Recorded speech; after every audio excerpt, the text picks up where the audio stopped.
Me about this opportunity for Anthony and kind of the title defenses he's gotten and kind of how long you guys have worked together. Just what stands out to you about this moment? Well, the fact that he is a champion of the world, huh? Who would have ever thought that he'd be a champion of the world like as he is, as quick as he was? Guess who? Me. Because I did tell him that I really believe that when he beat the #1 guy in the nation at the Olympic trials, and I thought that we didn't need to stick around anymore, so we left. How many people do you know that will go to the Olympic trials and beat the #1 in the nation and then go home? We left. I really believe that we have no business being there anymore.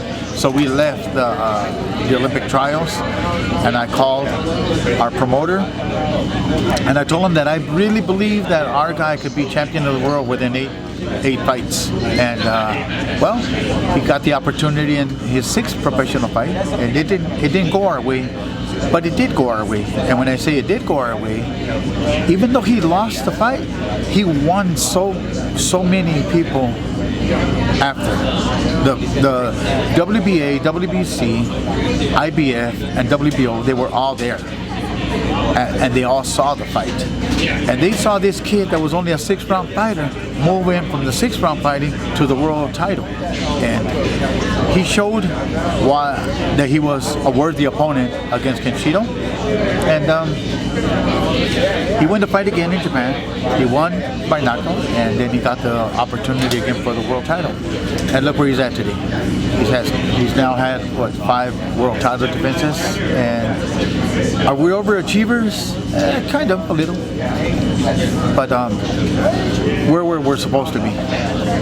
What about this stage to be like, however it's put together, a big stage this summer in San Francisco? What do you think of that in this type of event?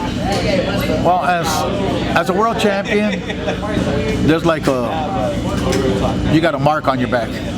Everybody wants what you have, being the champion of the world. And now, like we've said this before, becoming champion of the world is easy, but staying there and keeping that belt, now that's where the work. That's the hardest part about it. And he knows that he, as a fighter, has to be ready at all times. And so he's been a hell of a student of the sport, and he couldn't be where he's at today if it wasn't for the disciplined kid that he is.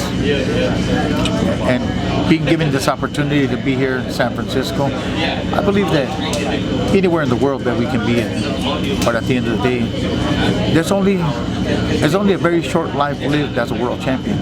I don't care if it's only 1 title defense or 20 title defenses. It's still a very short life lived, and so you got to make the best out of it, and hopefully it goes our way and he continues on, because these are just chapters that are being written on his boxing history. What do you think of Andy Dominguez, the opponent? I think he's a really good fighter. He has got a lot of skills, got a speed. He's got he's going to be a very worthy opponent.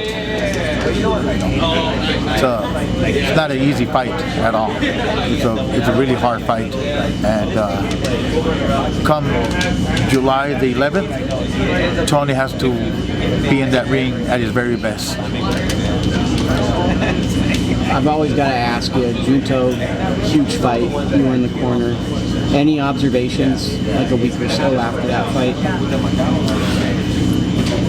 That same night, I keep talking to myself and talking about how I felt him, and I'm like, man, I wish I could have been better. And but at the end of the day, it's already done. It's yesterday, it's behind us, and I'm hoping that we can get the rematch. And this is the very first time I'm going to say it in public.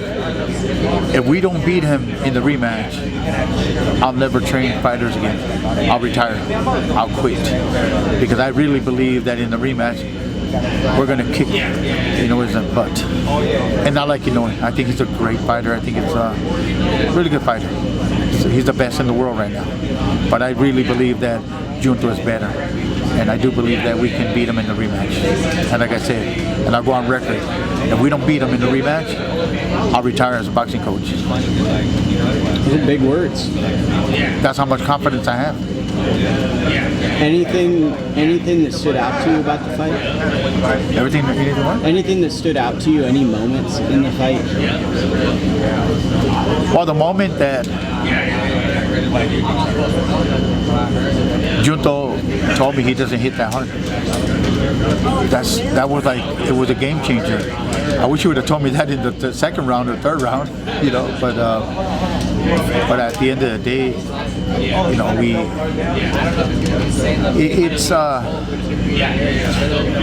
mean, he didn't hit hard, but yet he broke his orbital bone.